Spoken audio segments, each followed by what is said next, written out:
It started with a crayon drawing. My daughter Ellie is 5. A quiet, creative kid who loves animals, macaroni necklaces, and those washable markers that somehow still stain everything.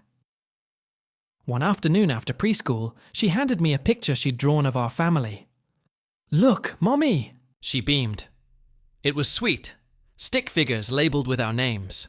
Me, Ellie, and Daddy. But then there was one more person. A man standing beside her, holding her hand. I pointed at him. "Who's this, sweetheart?" She looked up at me like it was the dumbest question in the world. "That's the man in my room." I froze. "The what?" "He talks to me sometimes. He helps me with my drawings.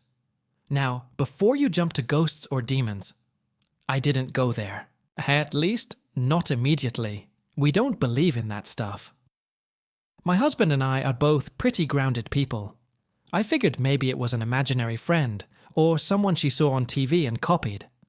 I smiled carefully. "What's his name?" She shrugged.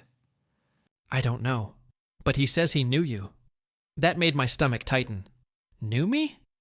"Yeah," she said, coloring the man's shirt blue. "He said you forgot him." That night, I told my husband, Josh. He laughed it off at first. "She probably saw a photo or something," he said. "Kids make up stories all the time." "Yeah," I agreed. "But what if she didn't?" We checked her room. Nothing unusual. No open windows. No strange smells or weird feelings. Just pink walls, stuffed animals, and a messy bookshelf. Still, I couldn't shake it. The next morning, she showed me another picture. This time it was just her and the man, and she'd drawn a heart between them. "He says he misses me," she said. "And you too." "Ellie," I asked gently, "what does he look like?" She looked up. "Like Daddy, but not. Not how? He's younger and sad." That's when I started digging. Old photo albums, yearbooks, anything from before I met Josh. And in the back of my college scrapbook, I found a photo I hadn't seen in over a decade. Me. A guy next to me. Arm around my shoulders. I stared at it for a long time, heart thudding, because the man in that picture, he looked exactly like the man Ellie drew. And he was someone I hadn't thought about in years. Someone who wasn't supposed to be part of my life anymore. His name was David. He died before Ellie was born, and we never told her about him, ever. The Ordov. Next morning, I found Ellie at the kitchen table drawing again. Same man, same blue shirt, same gentle smile. But this time, she added something new. A park bench, and a little red bird perched on his shoulder. "Mommy," she said, without looking up. "He told me you used to read books to him in the park." With the bird, I stopped, cold. We lived in a college town back then. There was a quiet spot behind the library, with one old bench and a cardinal that always hovered nearby. David used to joke that the bird was spying on us, watching our relationship unfold like a rom-com. That, no, was our thing. Mine and David's. I never told anyone, not even Josh. "What else did he say?" I asked, keeping my voice calm. She smiled. "He said he liked when you wore your hair in a braid, and that you were really sad when he left." She paused. "Why did he leave?" I didn't know what to say. David didn't leave. He died. His heart stopped in his sleep one night. We were both 22. There was no warning, no signs, nothing to prepare for it. One moment, we were planning a trip. The next, I was identifying his body in a hospital. It wrecked me. For years. Josh came into my life much later. He knew I'd lost someone, but I never shared details. I buried David like a secret, believing that letting go was the only way forward. But now, somehow, Ellie knew him. Not just as a dream or story, but in detail, emotion, memory. That night, I couldn't sleep. I lay awake staring at the ceiling, heart racing. At 2:11 a.m., I heard a sound from Ellie's room. Soft whispering. I got up and tiptoed to her door. She was sitting up, eyes half-lidded, talking softly. I pushed the door open. She didn't even flinch. "He says he didn't want to go," she mumbled. He wanted to stay, but his chest hurt and everything got quiet. I sat beside her. "Ellie, who are you talking to?" She pointed to the far corner of her room, but there was no one there. Only the teddy bear I bought her when she turned. "4. He said you cried for a long time," she whispered, "but he watched you, even when you didn't know." Then she laid down and went back to sleep. Just like that. The next day, I checked my old Facebook messages. Buried deep in the archive were chats between David and me. Some of them included photos I forgot existed. One in particular of me sitting on that library bench, a braid in my hair, and the cardinal in the tree behind me.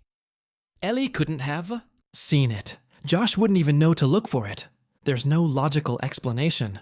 Unless David really is still here. But why now? Why come back through Ellie? And what does he want from me? Ellie's behavior started to change. She wasn't scared or anxious. She was calm. Too calm for a 5-year-old. It was like she knew. Something we didn't. Like she was waiting for us to catch up. She'd talk to herself in her room. Laugh at jokes no one else heard. Leave space beside her at the dinner table. One night, I asked her if she'd seen the man again. She nodded. "He's sad you forgot his favorite song." That hit me like a punch. I hadn't thought about that song in years. It was some obscure acoustic track by a tiny indie band David loved. We used to play it in the car all the time. I never told. Josh? Ellie definitely never heard it from me. Yet the next morning, I caught her humming it while brushing her teeth. That's when the mirror thing happened. It was a regular Wednesday. I dropped Ellie off at preschool, came home, and went upstairs to clean the bathroom. And on the fogged mirror from my earlier shower, I saw it. Remember the beach. My stomach dropped. Because David and I had spent one weekend at a small beach, town near my college. It rained the whole time, and we ended up holed up in a tiny inn, dancing to that same song while the storm pounded the windows. It was the last time we were truly happy, and no one knew that detail but me. No. Message vanished as the steam faded. I even wiped it, hoping it was some weird leftover from before.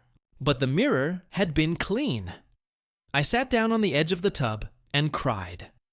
Not out of fear, but confusion, grief, and something else. A strange sense of being watched over. When I picked Ellie up that day, she climbed into the car and asked, "Did you remember the beach?" I nearly slammed the brakes. That night, Josh confronted me. "I don't know what's going on," he said, "but something's off. She's acting strange, and you're clearly keeping something from me." So I told him everything. David, the drawings, the song, the mirror. Josh stared at me like I'd lost my mind. I don't blame him. If he'd told me this story, I wouldn't have believed it either. But then something happened that neither of us could explain. We were in the living room, mid-argument, when the TV suddenly turned on by itself. Black screen. Then a flicker, a paused video from my old college hard drive. I hadn't seen it in over a decade. It was me and David at the beach. Josh didn't say a word. He just slowly sat down. Ellie walked in from the hallway. "He's ready to talk now," she said softly. That night, I sat on the floor of Ellie's room while she played quietly with her crayons. Josh hovered near the door, still trying to process everything. We hadn't spoken much since the video incident. What was there to say? Ellie finished a new drawing and held it up. It was us, our family again. But this time, the mysterious man was waving goodbye. I gently took the paper. "He's leaving," she nodded. "He said he just needed to know you were okay, that he could let go now." Let go? Ellie crawled into my lap, resting her head on my chest like she used to when she was little. "He said he didn't want to leave you before. He was scared you'd forget him, but he's not sad anymore. My throat tightened. I didn't know how to explain the wave of emotion inside me.